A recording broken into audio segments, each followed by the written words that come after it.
Pour ce quatrième défi, nous allons réaliser ce type de point qui paraît simple en apparence, mais attention, on va avoir une certaine exigence quant au résultat. Pour placer ce point, nous allons mettre la bille 1 à l'intersection des deux premières mouches. La bille numéro 2 sera quant à elle dans le même alignement, mais entre les mouches 1 et 2. Quant à la bille numéro 3, eh bien, elle sera au niveau de la deuxième mouche sur la petite bande, à une bille qui serait placée sur la mouche de départ du milieu. L'objectif sera de réaliser ce point de façon directe, mais attention, il faudra essayer de caramboler la rouge sur sa partie droite, car l'objectif sera de la déborder et donc de reprendre la dominante. Si vous vous sentez plus à l'aise de jouer ce point de l'autre côté du billard, vous pouvez évidemment placer les billes dans l'autre sens.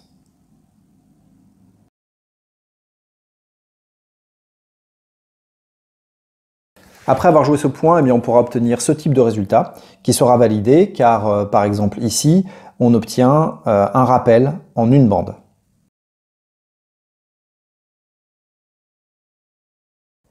Si la blanche déborde la rouge un tout petit peu plus, alors on obtiendra un rappel en 3 bandes et notre essai sera également validé. Et enfin, si la blanche avance encore un peu plus, alors on obtiendra un rappel 2 bandes par le coin, qui sera aussi tout à fait acceptable. Voici donc quelques exemples d'essais validés. Ici, je déborde suffisamment la rouge pour obtenir un rappel par 3 bandes. L'objectif de cet exercice n'est pas de jouer le rappel, mais je vous montre juste ce que ça pourrait donner.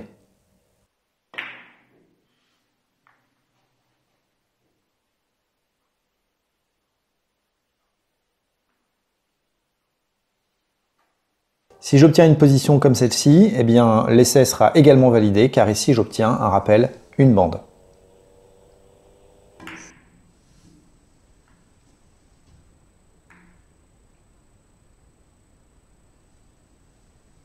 Et dans le cas où j'obtiens une position similaire à celle-ci, eh bien j'ai la possibilité de rappeler la rouge par 2 bandes.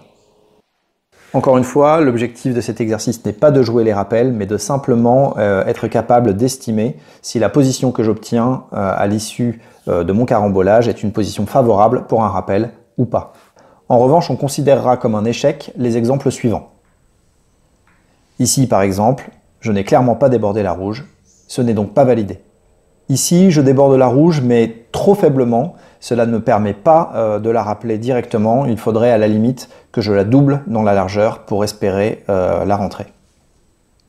Et ici, enfin, je déborde la rouge, mais un peu trop. Et même si ce n'est pas trop pénalisant pour la suite, ce n'est pas l'objectif de cet exercice. Car en alignant ma bille et la rouge, j'arrive sur la petite bande. On conservera donc les essais où j'obtiens des billes qui sont alignées sur la grande bande, avec une possibilité de rappel en 1, 2 ou 3 bandes. Voilà, quand vous vous sentez prêt, vous pouvez faire 10 tentatives et voyez combien de fois sur 10 vous êtes capable d'obtenir une position de dominante favorable pour un rappel.